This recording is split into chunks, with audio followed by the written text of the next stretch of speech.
What do you want to see from Texas quarterback Quinn Ewers as they prepare to face UTSA this upcoming weekend? Right, it's one thing to get prepped and to get pumped and hyped when you're facing Michigan. It's something else to get prepared and try to get just as hyped as facing UTSA, where you are 30-point something favorite, and UTSA is coming off a game where they just lost 49-10 against Texas State. UTSA is not used to losing that type of game in that type of fashion against teams not in the Power Four, right? So UTSA is definitely going to want to bounce back. So what do you want to see from Quinn Ewers whenever you're not going up against this elite type of competition? Well, number one, you want to avoid a letdown, and that's for everyone. That's for the whole team. You want to avoid a letdown. You got UTSA this week. I think next weekend you have UL Monroe, and then maybe Mississippi State, if I remember the schedule correctly. I could be wrong, but regardless, you don't have these like huge games these next 1 to 2 weeks coming up, right? So what do you want to see from Quinn? Well, if you're Quinn, you want to find some things to work on. You don't want to take your opponent lightly by any means. I don't think you're afraid to put stuff on film now that you have a few games in, but there's probably still some stuff you don't want to show, right? So I think you want to work on some things that are already out on film and at the same time doing the minimum and still beating UTSA handily, right? So besides working on whatever you need to work on, I think you want to recycle the Colorado State approach, right? You want to keep it simple. And we're going to watch a few clips of Quinn Ewers, a few clips against Michigan and against Colorado State. Actually, maybe just 3 clips that show 3 different type of throws that I want to see from Quinn against UTSA. But the number one key, you just want to stay healthy. Don't take any unnecessary hits. I know he was able to move a lot in the pocket against Michigan and throw on the run, which is great. Just if you do that and the options are there, just avoid any unnecessary hits. Number 2, you have superior athletes everywhere. Let them do the work. Get the ball to them quickly and let them do the work. Number 3, I still wouldn't mind seeing a deep shot or two. Like, I don't think you need to do that for a victory against UTSA, but just continued development. You want to see a deep shot.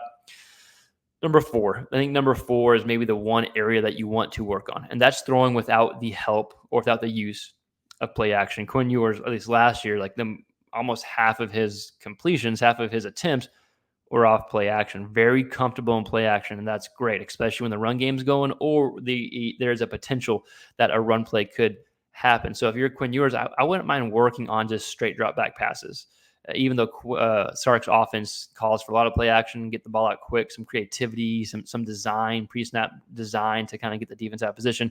I want to work on just straight drop back passes. I think this could be a good time to do that. So we'll show a clip of that, of him having success in a straight drop back pass, but I want to see that a bit more. Not that he's not good at doing that. It's just they rely on play action so much that, I think you can work on some different plays here. Number 5, I want to be in the bench in the fourth quarter.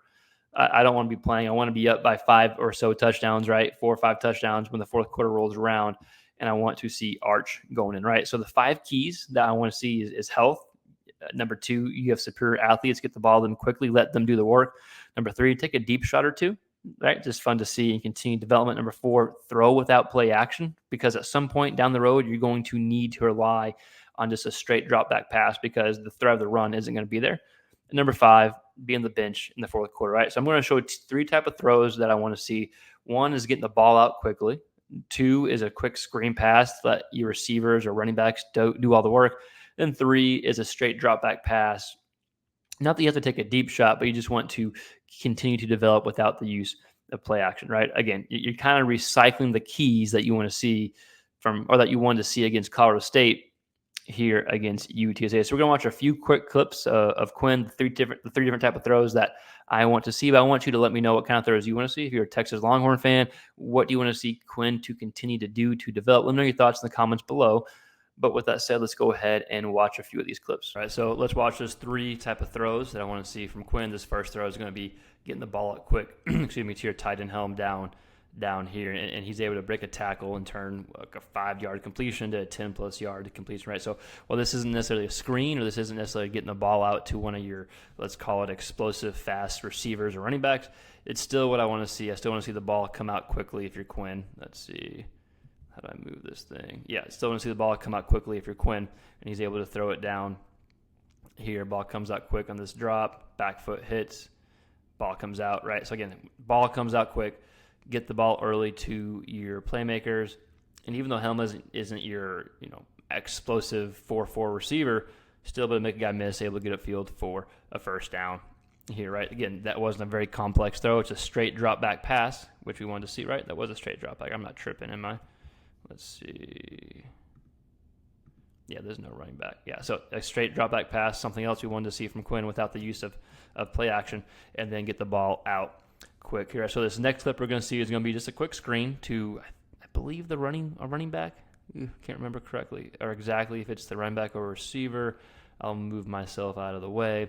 But again, I wouldn't mind seeing like 7 of these. I think against Colorado State, 7 of his 20 completions were behind line scrimmage, right? And so that's what I want to see. I want him to get the ball to his playmakers and let his superior athletes do the rest. Like let his receivers win one-on-one matchups with the ball in their hands against UTSA. And it also helps when you have big old linemen like this come in. This guy doesn't really know what's coming his way, right?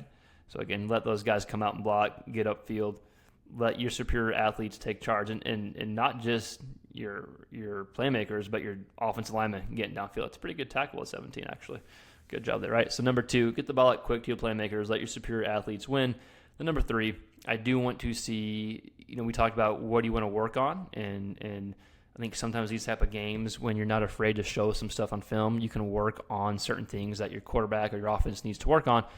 And so not that Quinn's bad by any means without using play action. It's just part of Sark's offense is so reliant on play action, but there will be a time, there will be a point this season, regardless if it's against Georgia, A&M, Oklahoma, SEC championship, whatever it may be, where there won't be a threat of the run game. So play action is not going to get the guys out of position.